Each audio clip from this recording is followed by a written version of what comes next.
इंदौर में एक बार फिर भ्रष्टाचार के गंभीर आरोपों ने तूल पकड़ लिया है। स्मार्ट सिटी परियोजनाओं, हुकुमचंद मिल की रजिस्ट्री और रेमडेसिविर इंजेक्शन की बर्बादी जैसे मामलों को लेकर कांग्रेस ने सीधा लोकायुक्त कार्यालय का दरवाजा खटखटाया है। प्रदेश कांग्रेस प्रवक्ता प्रमोद द्विवेदी ने गुरुवार को लोकायुक्त कार्यालय पहुंचकर एक विस्तृत शिकायत दर्ज कराई। उन्होंने आरोप लगाया कि इन तीनों मामलों में करोड़ों रुपए की सार्वजनिक धनराशि का दुरुपयोग हुआ है और अब तक कोई ठोस कार्रवाई नहीं हुई।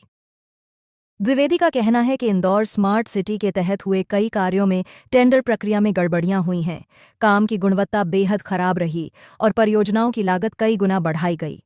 उन्होंने दावा किया कि खुद नगर निगम के सदस्य भी इन अनियमितताओं को स्वीकार कर चुके हैं और इसकी शिकायत प्रधानमंत्री तक की गई है। शिकायत में हुकुमचंद मिल की रजिस्ट्री का भी जिक्र है, जिसमें एक निजी कंपनी को लाखों रुपये का कथित कमीशन दिए जाने का आरोप है। यह मामला पहले से ही विवादों में रहा है और अब नए आरोपों के चलते और गंभीर हो गया है।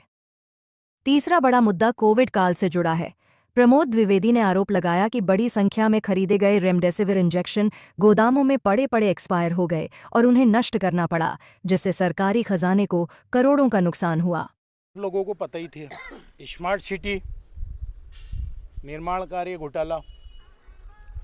मेरी बात की पुष्टि, मेरे आरोपी की पुष्टि स्वयं महापौर, जो एक संवैधानिक पद पर बैठे हैं, अपर महाधिवक्ता रहे, विधि के जानकार हैं, वकील रहे, उन्होंने पुष्टि की स्मार्ट सिटी में घोटाला हुआ है निर्माण कार्यों में।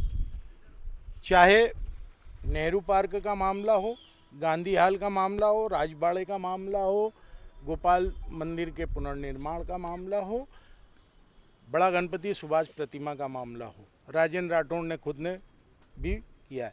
ये प्रधानमंत्री को चिट्ठी लिख रहे हैं, अरे भ्रष्टाचार किया है जिन्होंने, सीधे सीधे लोकायुक्त में आओ। जिस तरीके से अपराध को देख करके अपराध को छिपाना अपराध है, उसी प्रकार से संवैधानिक पद पर रहते हुए भ्रष्टाचार को देखते हुए और आप कह रहे हैं कि हम चिट्ठी लिख रहे हैं, सीधे कार्रवाई करना थी। तो स्मार्ट सिटी के मामले में लोकायुक्त को शिकायत है। दूसरा मामला हुकुमचंद मिल का मामला, मैंने घोटाला उजागर किया कि रजिस्ट्री एक सरकारी विभाग को कर रहा है। स्टाम्प ड्यूटी माफ होने का कायदा और कानून है। आपके पास वकीलों की बड़ी फौज है, आप विज्ञापन देते हैं कि चाहे जो रजिस्ट्री करा सकता है, घर बैठे रजिस्ट्री करा सकता है। तो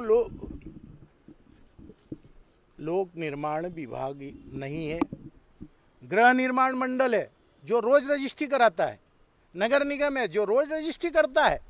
इन दोनों की रजिस्ट्री एक सेवा प्रदाता ने की और सेवा प्रदाता के खाते में 20 करोड़ 77 लाख से अधिक की राशि जैसे ही गई, 34 लाख रुपए का कमीशन उस सेवा प्रदाता को मिल गया। सेवा प्रदाता से पूछो कि भैया ये 34 लाख तुझे कमीशन मिला? वो कहता नहीं मिला भैया। तो खेल किसका है? यहाँ आर्थिक अपराध है। तो गृह निर्माण मंडल के खिलाफ और नगर निगम के खिलाफ भी आर्थिक अपराध हुआ। इन्होंने दोनों ने आर्थिक अपराध किया है। इनकी लोकायुक्त में शिकायत कर रहा हूँ। तीसरा है, कोरोना के समय रेमडेसिविर इंजेक्शन के लिए लोग लाइनें लगाए हुए हैं, दवाओं के लिए लाइनें लगाए हैं, नेताओं की सिफारिश चल रही है। कलेक्टर लाइन लगा के पर्ची लगा करके कह रहे थे कि देता हूँ और 20 करोड़ से अधिक के इंजेक्शन रखे एक्सपायर हो गए। लाशों का ढेर इंदौर में ही नहीं, पूरे मध्य प्रदेश में हमें देखने को मिला। हमने अपनों को खोया। 1300 रुपये का इंजेक्शन 65 हज़ार रुपये में बिका और आपके पास पड़ा हुआ था। अभी आपने कुछ दिनों में उसे नष्ट किया, एक्सपायर हुआ। किसकी लापरवाही है? अधिकारियों की लापरवाही है। मौतों के सौदागर ये बने।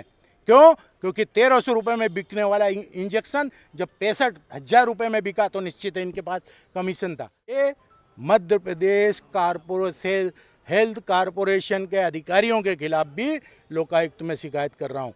और मैं आप लोगों को शिकायत इसलिए सामने दिखा के कर रहा हूँ कि कल से लोकायुक्त वाले भी कहीं पिछले दरवाजे से शिकायत को नस्तीबद्ध नहीं करते हैं, और अगर इन्होंने नस्तीबद्ध किया तो फिर न्यायालय का दरवाजा खुला। कांग्रेस ने इन सभी मामलों की समयबद्ध और निष्पक्ष जांच की मांग की है और चेताया है कि अगर प्रशासन और शासन ने कार्रवाई नहीं की तो वह सड़कों पर उतरकर आंदोलन करेगी।